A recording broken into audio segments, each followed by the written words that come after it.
I'm on the wrong side. You're on the wrong side. Camera's right there. It's like the wrong side of the bed. It just doesn't feel right.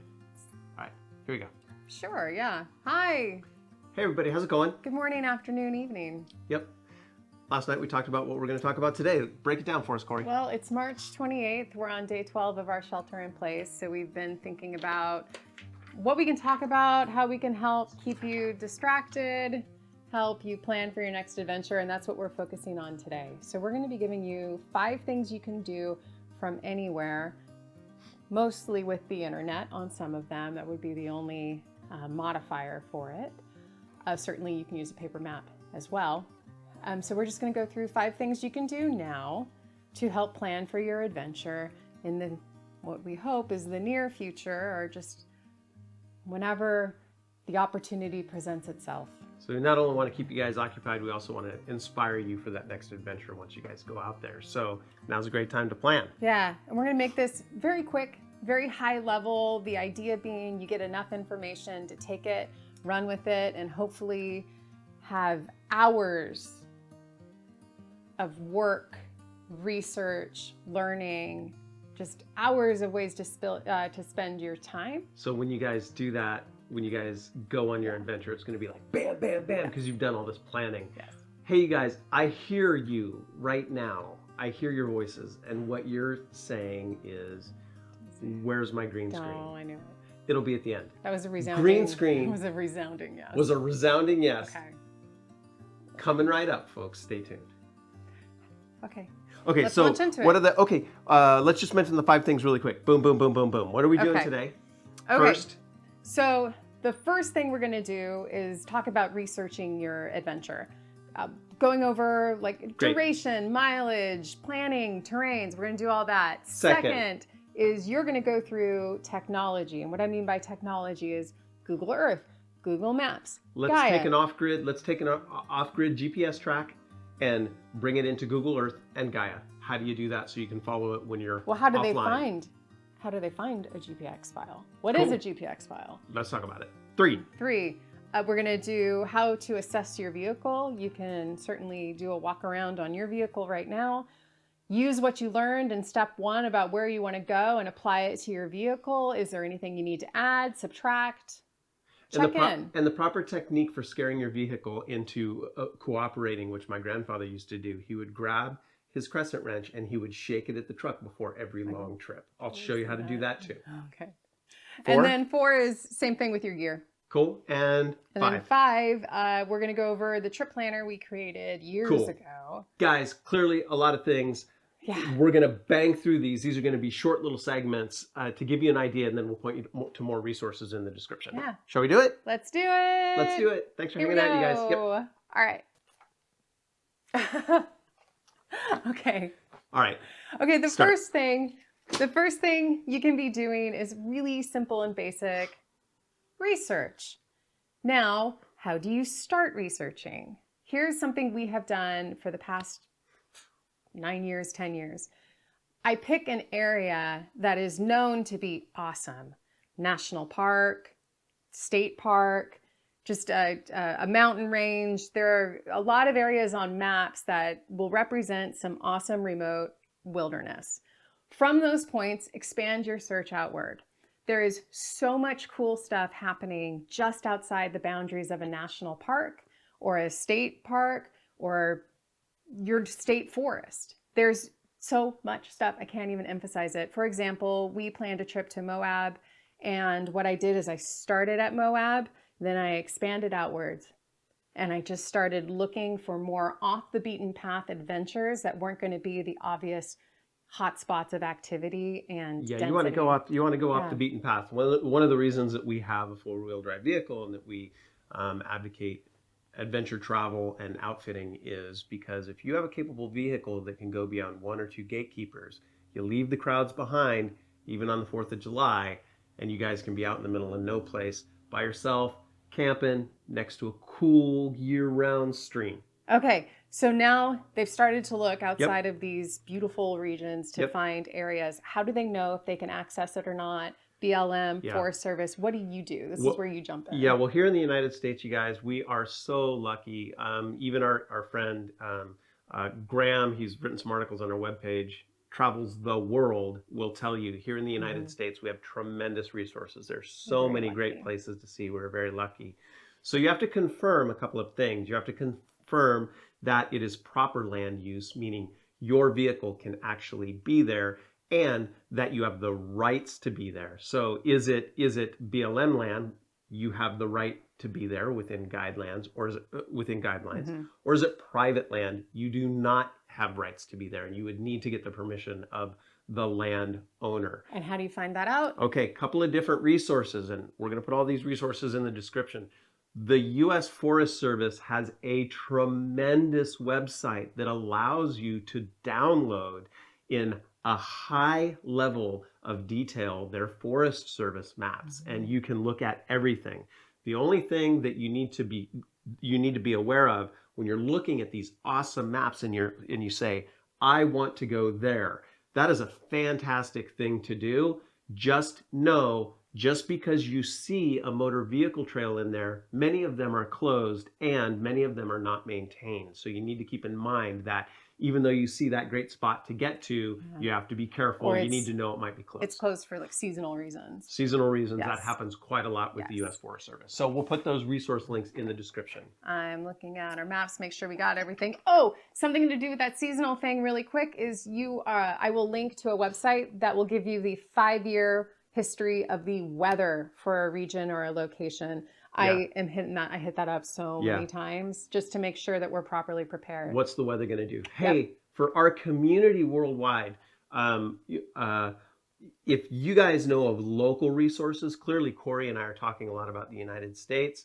If you know of local resources in Australia, in Europe, and elsewhere, go ahead and add them to the comments so other people know your local resources. Nice. Now, here's another local resource. We love this book, and it's a great place to start. The trails are rated. Yeah, the trails are rated easy, moderate, difficult, and it is California Backroads and 4-wheel drive trails, but there are other additions. And this is by Charles A. Wells and Matt Peterson. So you can find this, and again, we'll put a link in the description. Just know there are many different versions of this, so hopefully there's something where you're at. These are great ways to get to know areas in general, so you can expand your search. Most locations with this, there are many other locations around the area. Okay, I think we covered that. We covered it. All right, I'm going to pop out a frame. You're going to talk about technology, Gaia, all the things. Oh, okay. Cool. All right. Okay, you guys. So this is at a high level, and we are talking about how to use mapping technology to follow an off-grid track and to have it on your phone or device before you leave, because you're going to be off-grid. This is just very high level. We could spend a couple of hours on this topic. We're not going to do that. So basically, you need to find a resource for what the common standard is. It's called a GPX file. So we share those over on the Overland Bound forums. There is a segment on the forums that says trips downloadable, and they have GPX files so that you can get them. Also, other resources I am going to mention, Gaia and our forums. That's one place to start. But if you do an internet search and you go out there and you look, there are many places that provide that track. What you want to do once you have that file is you want to import it. Gaia allows you to import it, and also you can edit the track so you can create your own trip.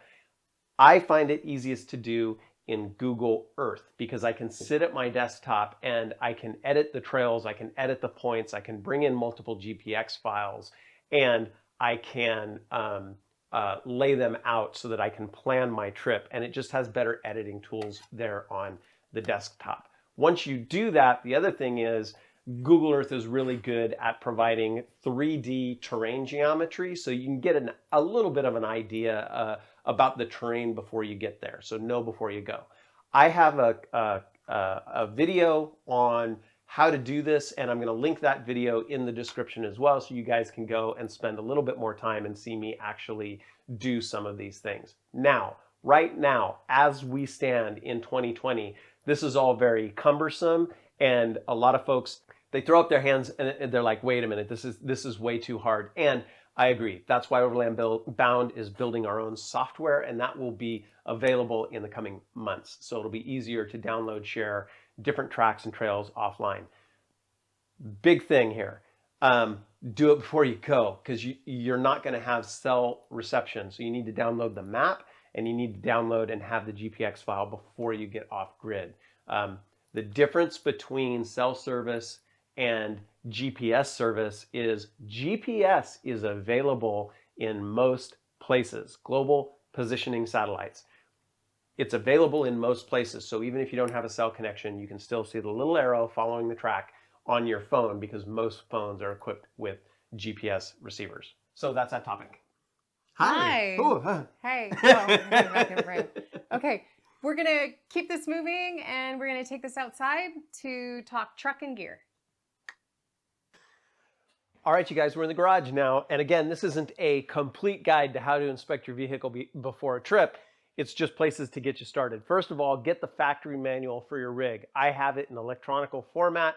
My friend Dan Rich supplied that to me. Thank you very much. But it actually goes through all of the diagnosis procedures for your 80. Just throw that in the rig. To inspect the vehicle, hey, if you're going on a short trip, do a quick 5-point inspection at least. What is that? It is lights and indicators. Just make sure you're going to be safe there on the trail. If you have extra lights on your rig, you may want to check those connections too. Just make sure your signals are working.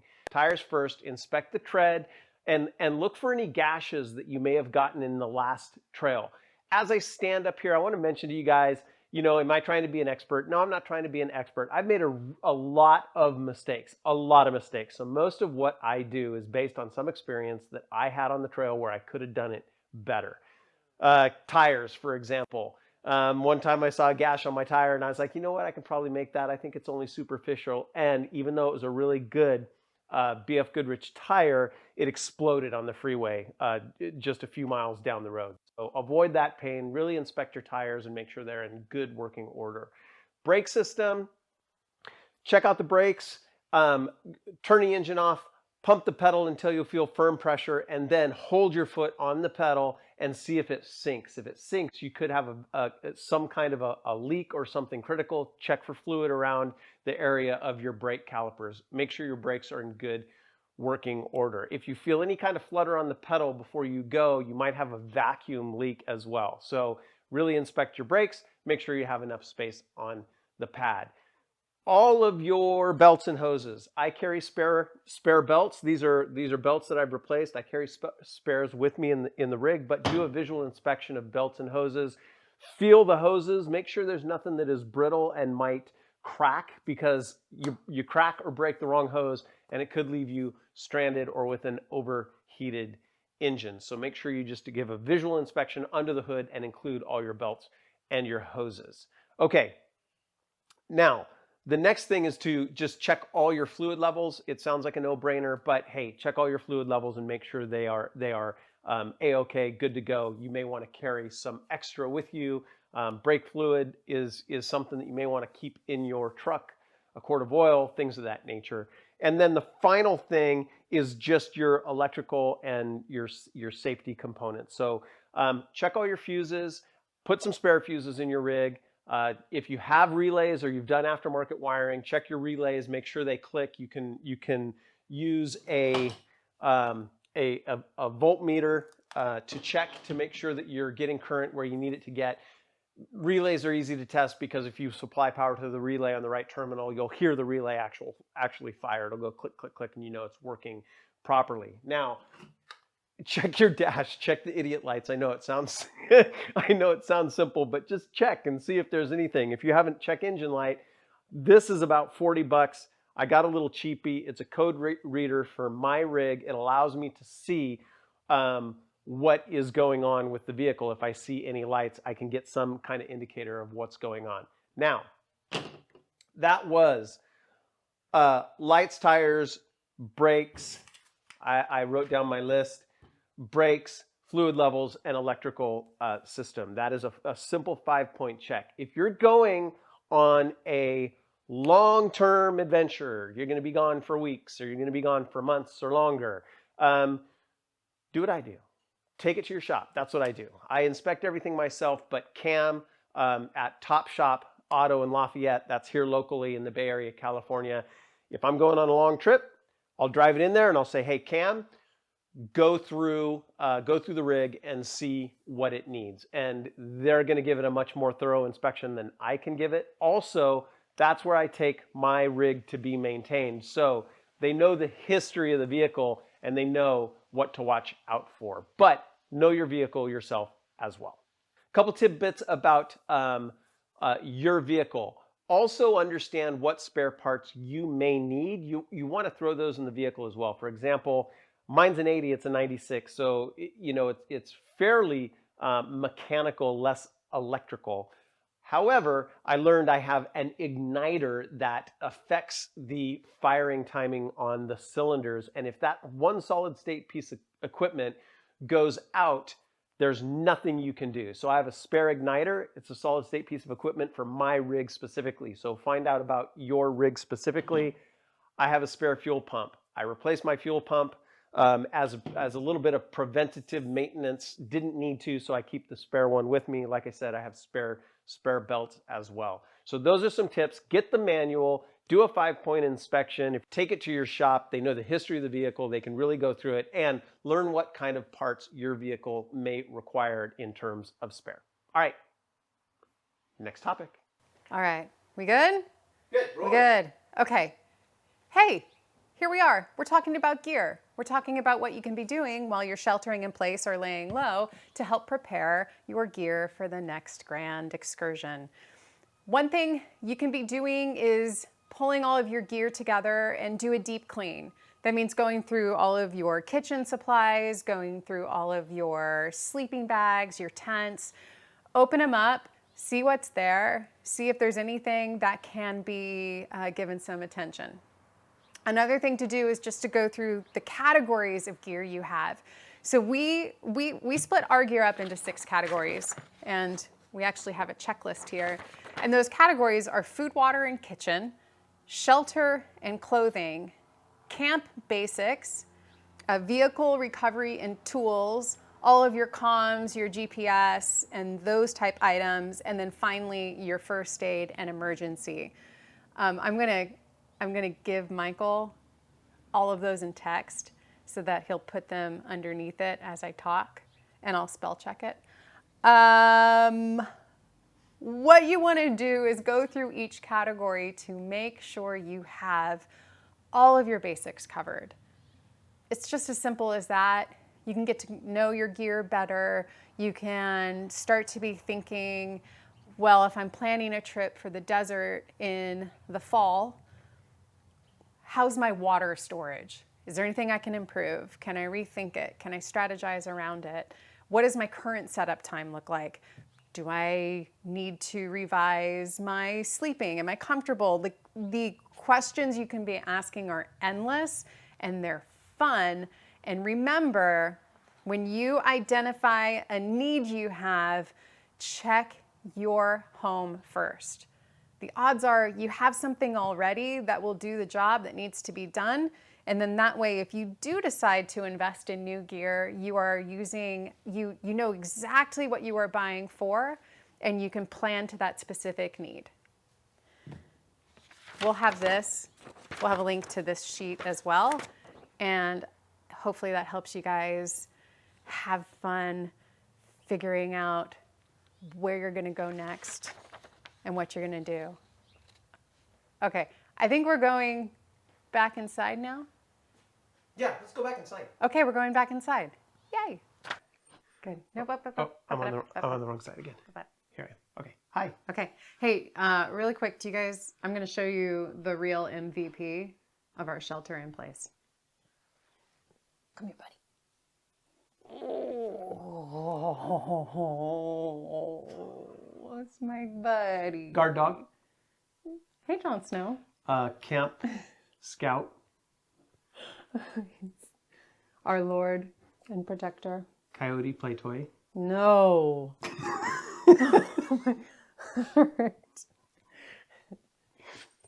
Okay. This is so that's my dog, next, not his.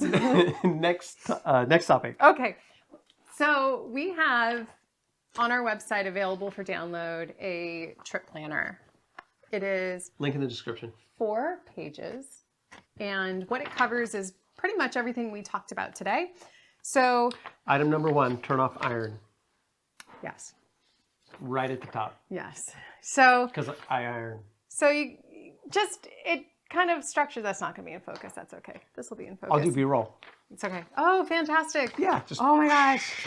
We're so modern. technology. Okay. So the first page is everything pre-adventure, from where are you going, how long, how many miles, how many kilometers, what's the weather forecast supposed to be historically for that area, your vehicle checklist, just going through, making sure everything's okay, what Michael was talking about. And how you I And mean, then, sorry, I'm interrupting. it's okay. How you plan, duration of trip, huge deal. Yeah. So this helps you out there, because the duration of your trip, you might have all the basics, as you guys saw Corey was talking about before, all your basics. Yeah. You have the different categories, but if you're going for a month or 2 months, things change significantly. Are So you looking planning. at the camera? Yeah, I was looking right there. Oh, hey. Yeah. Okay. The second page is the double check on your gear, food meals, just again going through your equipment, what I was talking about. Page 3 is just blank. It's for notes and observations when you're out and about and exploring. And when I use this planner, that notes section is just empty. It's not for me. And then finally, it's your post-adventure kind of a wrap-up. It's what do you need to restock? What did you need but you didn't have? And then what did you learn? And the idea with it is that when you print these out back to back to back to back, your planning of your adventure leads to your trip, leads to your post-trip, and then leads right into the next trip. So the idea would be that these continue on and on and on. That's how I use it. Oh, I just touched the mic. Sorry. We iterate on our list as well. So one of the important things, what you needed, didn't have, but also what you had and didn't need. Because a lot of us get into that mentality of, I got to bring everything, and you really don't. So what are the things that you brought and you just didn't need it? So you just refine the trip, and you refine your list and continue to refine. Oh, there's the other thing too, which was, I forgot. Okay. We'll make it another video when I remember. Okay. I think We're gonna go on We're gonna go on a quick journey. We're gonna go on a quick journey. You ready? Okay. Now Corey doesn't know where we're going. Here we go. Okay. All right, you guys. Hey, thank you for hanging out with us. Thank you. Much appreciated. All the links will be in the description. So if you guys want to take on any of these projects, any one of those can take quite a few days if you really drill into it. So if you want to take on any of the projects, look for links in the description. We'll point you towards some resources so you can go into more detail. Yeah, we hope it helps you pass the time. Yep. And for those of you who have been directly impacted by the current state of the world, we're thinking of you. It's a hard time period for most, so we're going to be here trying to make the best of it. Yep. And help people keep thinking future, forward. Yeah. We're going to get through this, and there's going to be a ton of fun waiting on the other side. We're going to connect you virtually as well. So we're checking the forums every single day. I'm Michael on the forums, Corey on the forums, and that's CORRIE on the forums. And we'll see you over there. If you guys write us a PM, a personal message, we'll be sure to respond. Yeah. And tomorrow we have Chris, Overland Bound MD. He's going to be back live to directly answer any question you have about anything related to what is going on in the world.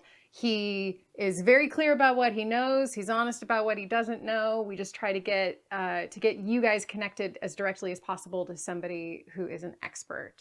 So we'll be doing live tomorrow. I can't remember what time, but I'll post in social channels and here on YouTube. Socials. Yeah. All right, great. Yeah. Hey, so it's nice to hang out here in this environment. Okay, that's right. Now I'll give you There's a screen behind me. I'll give you. What? Okay. So I'll give you a hint here. Wait, don't you have to give room for people to see? So what's going on? Yeah, because you're going to tell me what's going on. Yeah, so this is a past trip that we've been on. Guess.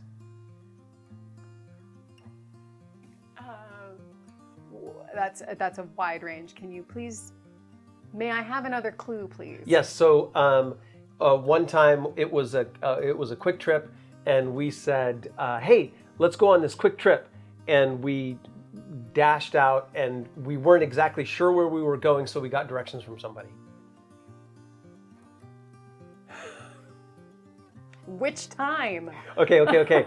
So one time somebody said, "Make sure you don't go past the blah," and your husband heard, "Go just past the blah." Oh, Moab.